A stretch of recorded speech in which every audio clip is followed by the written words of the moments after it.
복음은 부활을 설명하는 것이 아니라 부활이 복음을 설명하는 거예요. 한번 따라서 하겠습니다. 복음이 부활을 설명하는 것이 아니라 부활이 복음을 설명한다. 복음과 부활 밀접한 관계에 있는데, 복음은 부활을 설명하는 것이 아니라 선포하는 거예요. 예수님은 다시 살아나셨다. 이것이 복음 선포예요. 반면에 부활이 복음을 설명해 주고 있습니다. 복음이 뭐냐 그 말이에요. 예수님이 사망 권세를 물리치시고 죽음에서 살아나셨다. 우리 모든 인류도 죽은 자들이 그대로 끝나는 것이 아니라 예수님 재림할 때에 영생할 몸으로 살아난다. 바로 이것이 복음이라는 거예요. 복음의 내용 중에 예수님의 십자가의 대속의 죽음과 죽음에서의 부활, 이 두 가지가 가장 큰 복음의 내용이에요. 교회를 떠받치고 있는 두 기둥이 예수님의 십자가의 대속의 죽음과 죽음에서의 부활입니다. 둘 중에 어느 하나라도 무너지게 되면 그 교회는, 그 성도는 능력을 상실하고 맙니다. 진리는 시간이 바뀌어도 변하지 않고 진리는 능력을 가지고 있어요. 그러나 우리 사람들이 그 진리를 붙잡은 손을 놓을 때에 우리는 능력을 상실하게 됩니다. 그 예가 고린도 교회예요. 고린도 교회가 진리의 말씀을 멀리할 때에 교회의 분쟁과 여러 가지 문제들이 생겨나기 시작했습니다. 바울은 그런 고린도 교회 소식을 듣고 성령의 감동을 받아 성경을 기록하여 그들에게 보냈습니다. 그래서 그들을 다시 복음 안으로, 진리 안으로 부르고 있습니다. 오늘 우리 한국교회뿐 아니라 세계 모든 교회 성도들은 진리 안으로 다시 와야 되고 주님의 몸된 교회로 다시 모여야 합니다. 속히 그런 회복이 있도록 우리가 더 많이 기도해야 돼요. 저는 이번 코로나19 사태를 통해서 우리 정부가 잘한 것 한 가지 있습니다. 뭐 여러 가지 잘한 것이 있겠습니다만은 잘한 것 한 가지는 교회의 예배를 금지시키지 않은 거예요. 만약에 초창기에 외국에서 들어온 사람을 다 막을 테니 교회도 2주 혹은 3주 예배를 중지하고 모든 식당이나 모든 모임 이런 것들을 다 중지해라. 그렇게 결정했다면은 교회도 따를 수밖에 없고 저도 따를 수밖에 없었습니다. 그러나 우리 정부는 문을 열어놓고 교회에 대해서도 강제적인 예배 금지를 명하지 않았어요. 가능하면은 자제해달라. 또 그리고 부득불한 경우에 피치 못할 경우에는 이런 것들을 지켜달라. 그렇게 요청을 했어요. 그래서 저는 그 이야기를 듣고 나는 부득불하고 또 피치 못할 사정에 해당이 되는구나. 그래서 이걸 지키면서 하면 되겠다 판단을 했어요. 제가 목사라서 그런 것도 있겠습니다만은 하나님을 믿는 성도로서 하나님의 자녀들이 예배를 패할 수가 없다. 이거는 부득불한 경우다. 그러므로 예배를 드려야 된다. 그래서 지킬 것을 지키면서 2달 동안을 그렇게 해왔습니다. 뭐 지금도 우리가 그렇게 가능하면 하고 있습니다. 앞으로도 종식될 때까지 우리가 조심해야 되죠. 그래서 저는 정말 감사했어요. 왜? 우리가 피할 길이 있으니까. 지금 미국에 제가 아는 목사님 연락을 카톡으로 주고받는데 보니까요. 미국은 벌써 오래전부터 미국에서 이게 시작될 때부터 모든 교회 예배를 다 금지시켰어요. 그러니 몇 개월 동안 지금 2개월 가까이 예배를 못 드리고 있어요. 거기에 비해서 그래도 우리 한국은 우리가 지킬 것을 지켜가면서 이만큼 예배를 드리니 얼마나 감사합니까? 그리고 신천지를 제외하고는 사실 교회를 통하여서 이게 확산되었다. 뭐 특별한 경우를 제외하고는 그래도 감사하게 그런 일이 많지 않은 거예요. 저와 여러분들은 정말 하나님만을 의지하시고 하나님, 우리는 하나님을 예배하기를 소망합니다. 우리는 모이기를 소망합니다. 그러니 우리가 모여서 예배할 때에 하나님이 우리를 지켜주시고 또 이 예배 때문에 이 코로나 이 질병이 확산되는 일이 없도록 도와주십시오. 하나님이 책임져 주십시오. 저는 그렇게 기도해왔고 또 우리 모든 성도들도 한 마음으로 그렇게 기도하시기를 간절히 바랍니다. 저는 지난 2개월 동안 정말 다른 분들하고 대화할 때도 그런 말씀을 드려요. 매 주일이 살얼음판을 걷는 것 같습니다. 물론 하나님을 전적으로 신뢰하고 하나님이 도와주신다는 확신과 믿음을 가지고 있지만 그래도 주변의 모든 환경과 또 소수지만은 교회에서 일어나는 그런 일들, 언론을 통해서 교회가 자꾸 이야기가 되고 그런 상황을 볼 때에 저나 여러분들이나 마음이 얼마나 졸이고 살얼음판을 걷는 것 같습니까? 그러나 지금까지 하나님은 우리를 도와주셨어요. 앞으로도 하나님은 도와주시고 또 이 사태가 부정적인 전망도 있지만 하나님의 긍휼로 인하여서 우리나라뿐 아니라 전 세계에 고통을 주고 있는 이 사태가 속히 사라질 줄로 믿습니다. 우리는 그걸 믿고 하나님을 의지하여 기도하는 거예요. 그것이 믿음의 힘이고 기도의 힘이에요. 여러분, 이런 상황을 통하여서 우리는 우리가 믿는 믿음을 견고히 해야 돼요. 무슨 이야기인가 하면 매스컴을 통해 가지고 마치 우리가 가지고 있는 이런 믿음이 미신 같고 그런 잘못된 신앙 같고 그렇게 우리의 신앙이 비판을 당하고 조롱을 당하기도 해요.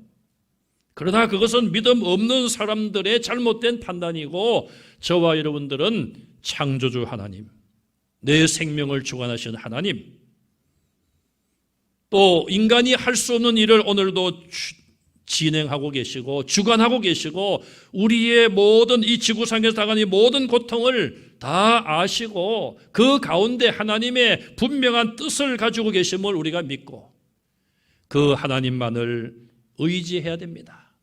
그리고 세계 각 나라의 지도자들이 이번 일을 통하여서 겸손해지도록 기도해야 돼요. 또 정말 하나님을 저들이 두려워할 수 있도록 기도해야 됩니다. 제가 지난번에도 말씀을 드린 것처럼 사실 이런 사태를 인간의 힘으로 인위적으로 어떻게 해결할 수 있겠습니까? 약을 개발한다?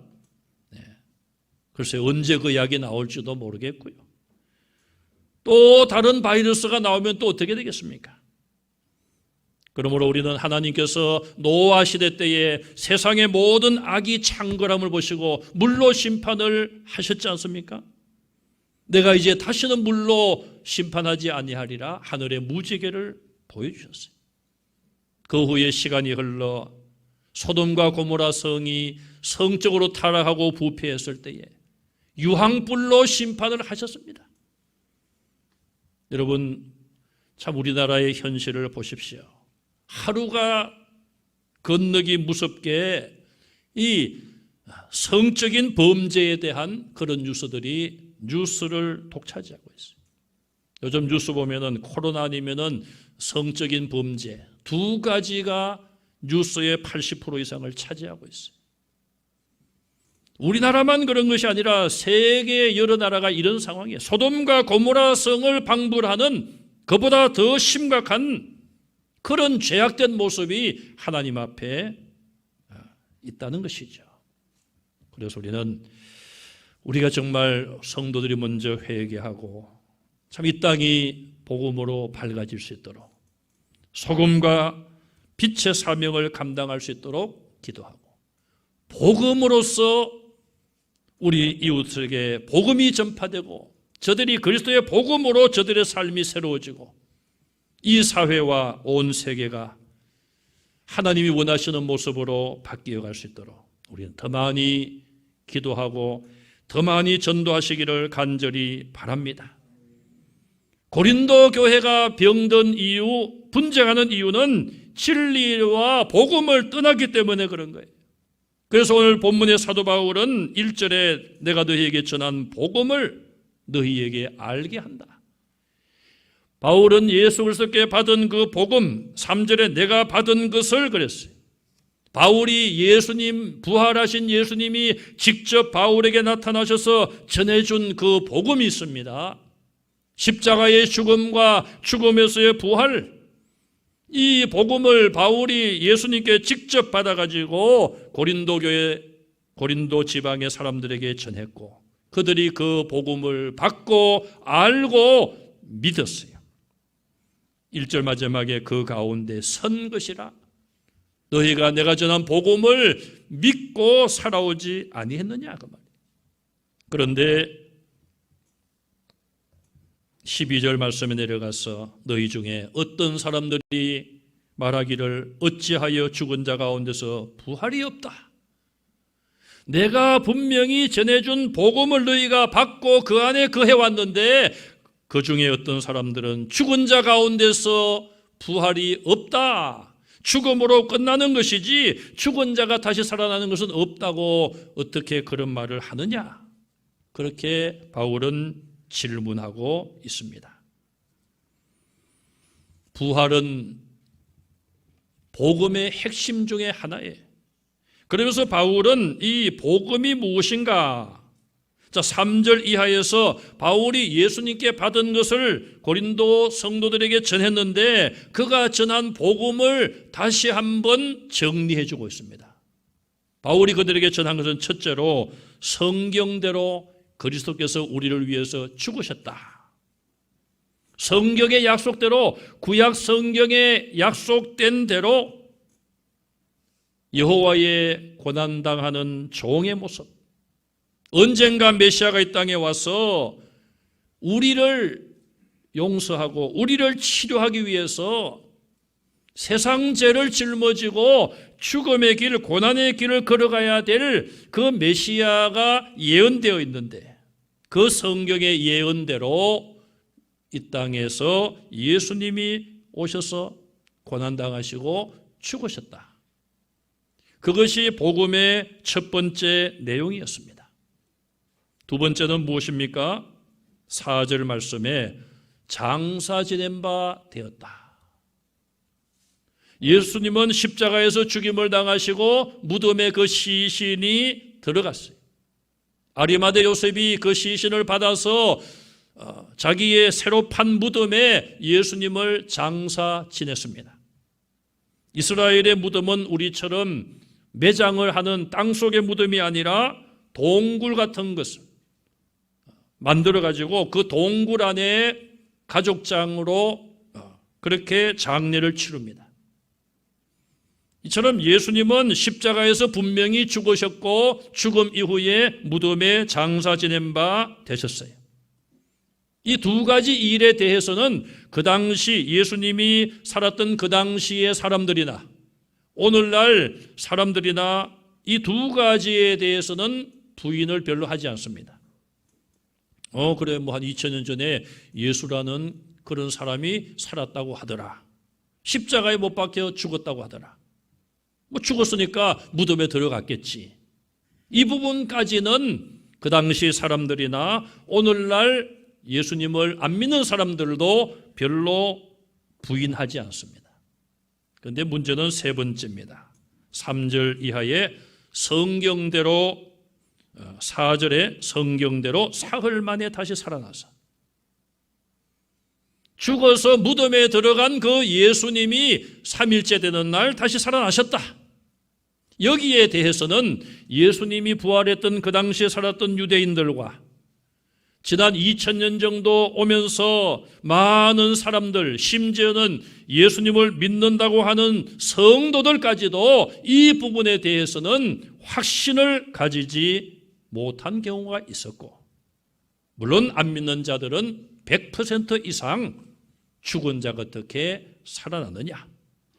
예수님의 부활을 믿지 않고, 그러므로 죽은 자의 부활도 믿지 않아 왔어요. 제가 서두에 말씀드린 것처럼 이 땅에 있는 교회들, 여러분 눈에 보이는 지역에 있는 교회들과 눈에 보이지 않는 교회들은 우리 한 사람 한 사람입니다. 우리 모든 성도들과 모든 교회를 지탱하는 두 기둥은 예수님의 십자가의 대속적인 죽음과 예수님이 죄인들을 대신하여 죽었다는 이 사실과 죽음에서 부활했다는 이 사실, 두 가지 진리의 기둥이 저와 여러분들을 붙들고 있으며 땅 위에 있는 모든 교회들을 붙들고 있어요. 이 중에 어느 하나라도 무너지게 되면은 그 신앙이 무너질 수밖에 없고 온전한 믿음이 아닌 것입니다. 그러므로 오늘 우리는 다시 한번 부활을 기념하고 부활을 감사하는 오늘 이 말씀을 통하여 여러분 마음속에 예수님의 부활을 분명히 확신하시고, 장차 죽은 자들이 예수님 재림할 때에 다 부활하여 믿은 자들은 천국으로, 믿지 아니한 자들은 지옥에 갈 수밖에 없다는 이 분명한 하나님의 약속을 믿는 저와 여러분들이 되시기를 간절히 바랍니다. 바울은 부활의 증거를 몇 가지 말씀하고 있는데, 특별히 5절부터 보면은 부활의 증인들을 말하고 있습니다.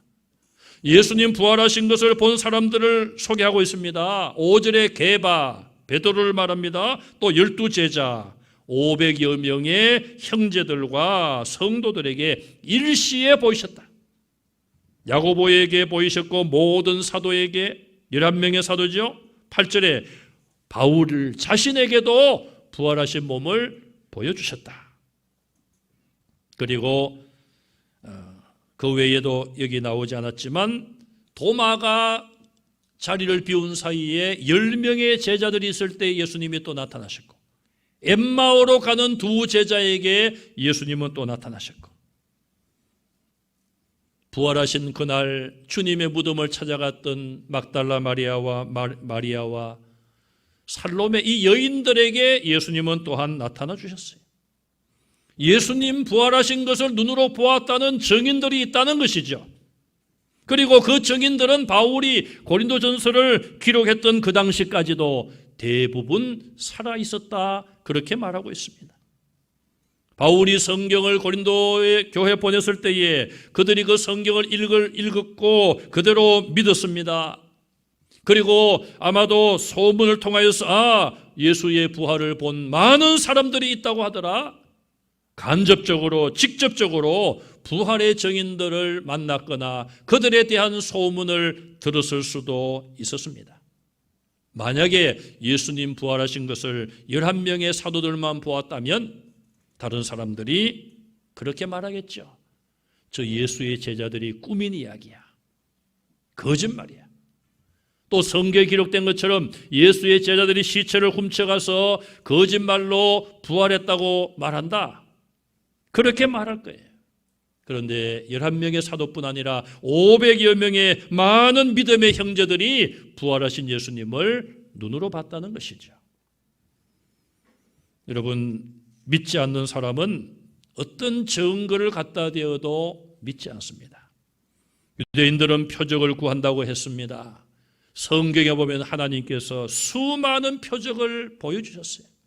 그렇다면 그들이 하나님을 잘 믿어야지요. 광야의 40년을 보십시오. 매일마다 하나님께서 만나를 내려주시고 메추라기를 내려주셨습니다. 그러면은 그 한 가지만 보더라도 하나님이 하시는 일로 믿고 하나님을 두려워하고 하나님 말씀대로 순종해야 되지 않겠습니까? 그들이 표적이 부족해서 믿지 않았습니까? 광야로 나오기 전에 10가지 재앙을 통하여서 마지막 10번째 재앙은 애굽의 모든 장자가 죽는 그런 큰 재앙을 그들 눈으로 보지 않았습니까? 또 그들은 홍해 바다를 건너는 표적을 보지 않았습니까? 그럼에도 불구하고 그들은 조그마한 일만 만나도 하나님을 원망하고 불평하고 모세에게 가서 원망하고 불평하고 모세를 넘어뜨리고 모세를 죽이기 위하여 반역을 일으켜서 대항하기도 하고, 어떻게 하나님이 역사하는 것을 매일매일 보면서 매일 아침마다 나가서 만나를 가져다가 먹으면서도 그들은 하나님의 존재에 대해서 두려워하지 않았어요. 믿지 못하는 자들, 믿음이 없는 자들은 무엇을 갖다가 증거를 들이대도 믿지 않습니다. 이처럼 믿음은 인간의 의지로 되는 것이 아니라 하나님이 저와 여러분들에게 주시는 선물임을 믿으시기 바랍니다. 우리가 겸손한 마음으로 하나님, 저는 믿음이 부족합니다. 믿음을 선물로 주십시오. 겸손한 마음으로 믿음을 구하고 겸손히 하나님 말씀대로 순종하며 살아갈 때에 하나님께서 우리에게 큰 믿음을 주실 줄로 믿습니다.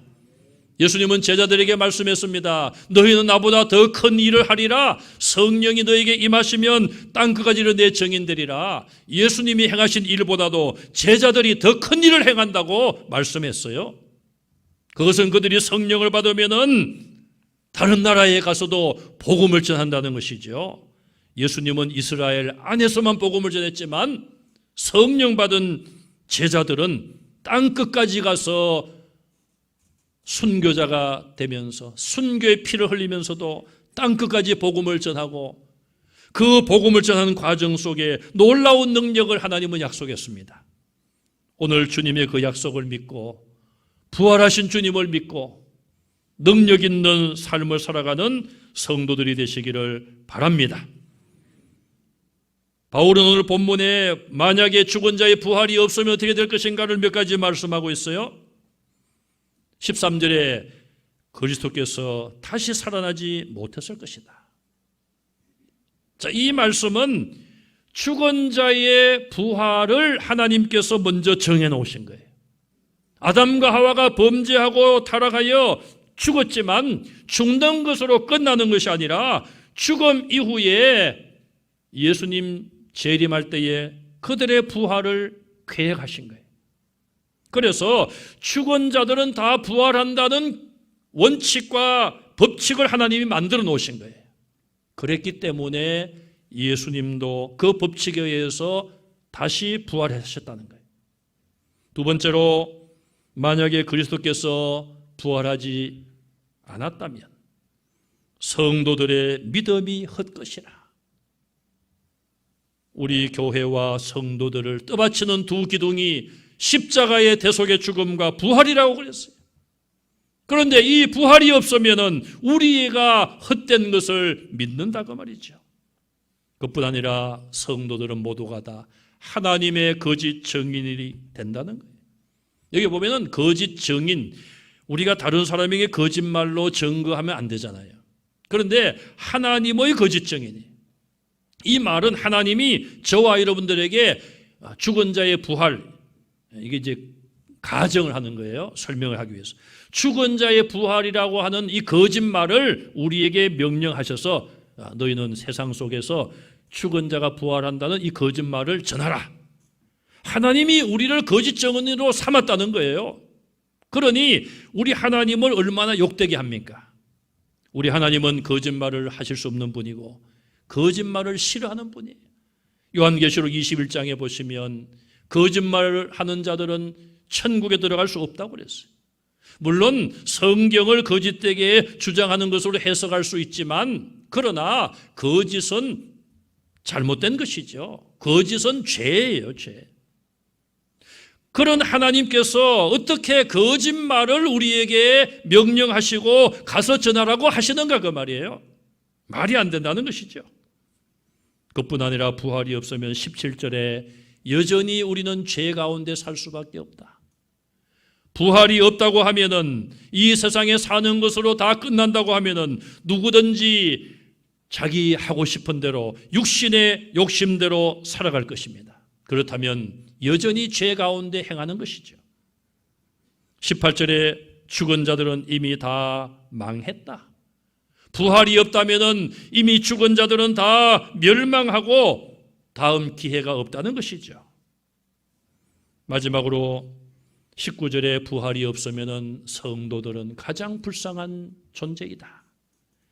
성도들은 천국의 영생의 삶을 소망 중에 바라보며 이 땅에서 어떤 환난과 핍박 중에서도 믿음을 지키고 죄의 유혹과 사탄의 유혹 속에서도 그 유혹을 물리치며 말씀대로 살고자 노력을 하고 있습니다. 그런데 죽음 이후에 보니까 부활이 없다. 죽는 것은 다 끝났다. 얼마나 허무하겠느냐 그 말이에요. 이처럼 논리적으로나 또 모든 상황, 역사적인 사실로나 예수님의 부활은 분명합니다. 그러므로 오늘 저와 여러분들이 다시 한번 예수님이 부활하신 분명한 사실을 마음에 새기고 아직도 이것을 모르는 사람들에게 부활을 전하는 여러분들이 되시기를 주님의 이름으로 축원합니다. 아멘.